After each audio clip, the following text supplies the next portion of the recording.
गांधीनगर क्षेत्र के maple tree colony की महिलाओं ने कॉलोनी में बिजली पानी की समस्या को लेकर मुख्य द्वार बंद करके हंगामा किया और गांधीनगर थाने में कॉलोनी की सोसाइटी और बिल्डर के खिलाफ ज्ञापन सौंपा। कॉलोनी के रहवासी महिलाओं ने आरोप लगाया कि सोसाइटी मेंटेनेंस के नाम पर हर घर से 1000 रुपए महीने तो ले रही है, लेकिन मेंटेनेंस नहीं कर रही। सोसाइटी ने मेंटेनेंस के लिए गए पैसों का दुरुपयोग कर गैर जरूरी चीजों पर खर्च कर दिया और बिजली बिल नहीं भरा, जिसकी वजह से कॉलोनी की बिजली कट गई है। बिजली कटने की वजह से मोटर पंप नहीं चल पा रहे हैं, जिससे लोगों के यहाँ पानी की समस्या भी गहरा गई है।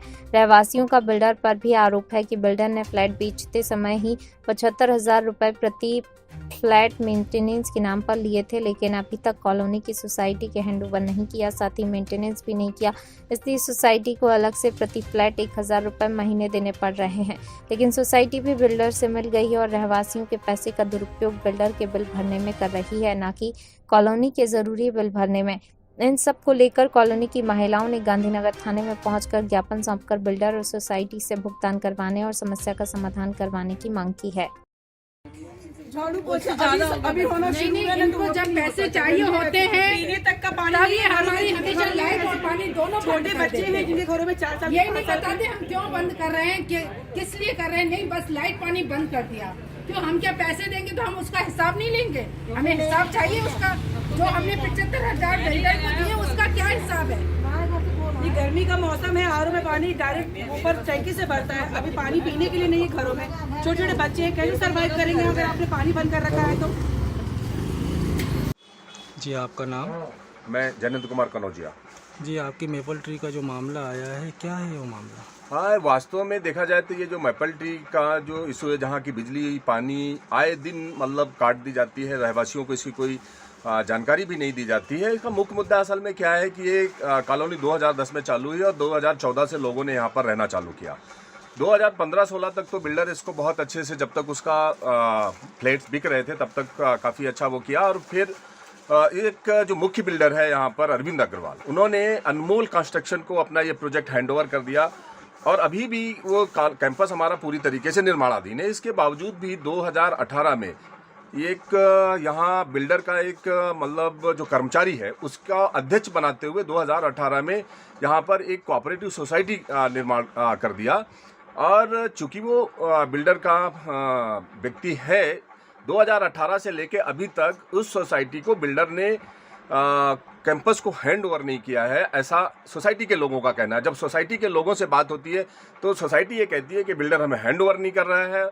बिल्डर से जब कभी बात जो अभी कुछ सालों पहले हुई थी तब ये उसका आया था कि आपकी सोसाइटी ये हैंड ओवर नहीं कर रही है। इस तरीके का आपस में उन दोनों का खेल कुछ इस तरीके से चल रहा है।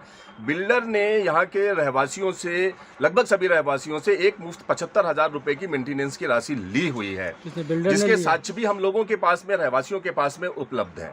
उसके बावजूद उसने मेंटेनेंस को अचानक बंद कर दिया। जब उसने मेंटेनेंस को बंद कर दिया तो हमारे जो कोऑपरेटिव सोसाइटी है, बिना किसी नियम और उसके बनाए हुए 1000 रुपए इमरजेंसी के नाम पर पिछले 8-9 महीने से वो उगाही करते हैं। फिर सोसाइटी ले रहा है या सोसाइटी अभी 1000 रुपए जो मतलब आपातकालीन खर्च के नाम पर वो सोसाइटी ले रही है।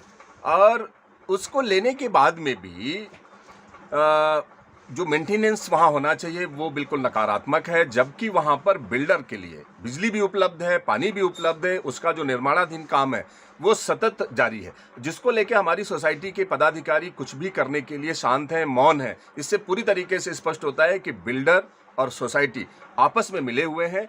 लोगों से जबरन उगाही की जा रही है। जो लोग पैसा नहीं देते हैं उनके साथ जोर जबरदस्ती की भी बातें इस कैंपस के अंदर में, कई ऐसे लोग हैं जो भुक्तभोगी हैं, जिनको अपने मान सम्मान और इज्जत जिनको प्यारी है, वो किसी भी तरीके से वो एक मतलब 1000 रुपए का इनको मेंटेनेंस चार्ज दे देते हैं।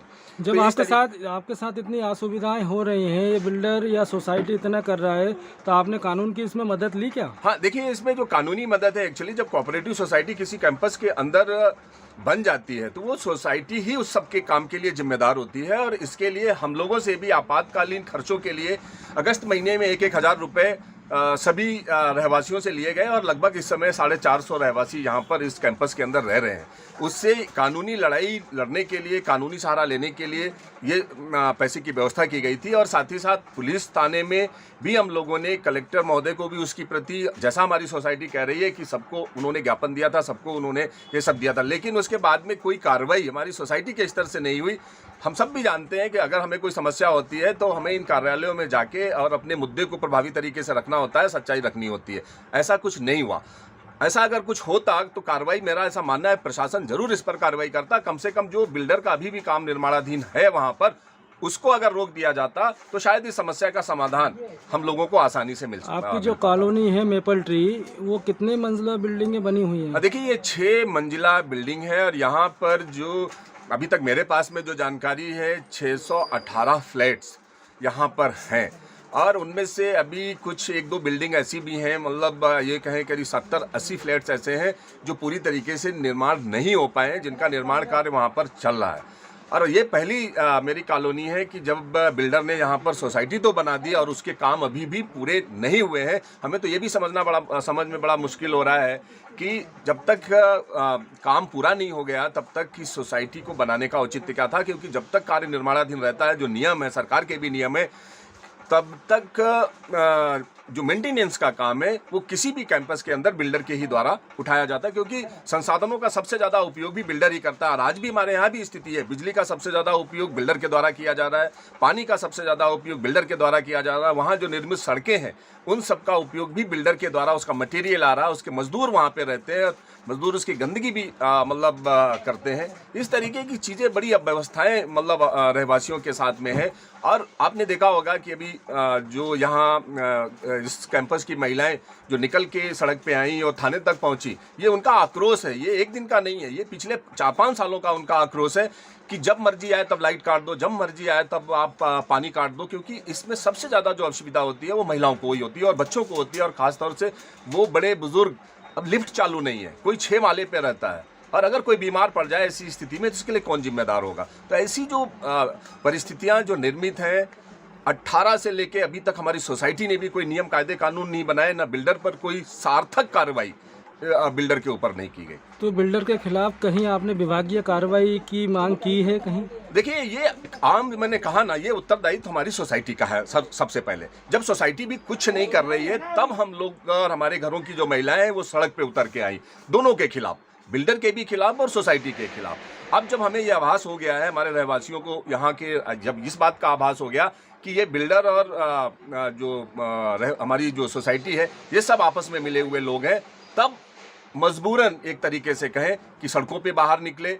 आक्रोश में थोड़ा सा आया, स्वाभाविक है आक्रोश में आना, और पुलिस प्रशासन की मदद से कल वहाँ पर फिर बिजली और पानी की व्यवस्था सुचारू रूप से हो सकी। और एक बात ये समझ में नहीं आती, अगर पुलिस हस्तक्षेप करती है तब तो बिजली पानी की व्यवस्थाएं बहाल कर दी जाती हैं, तो ऐसा क्या कुछ होता है?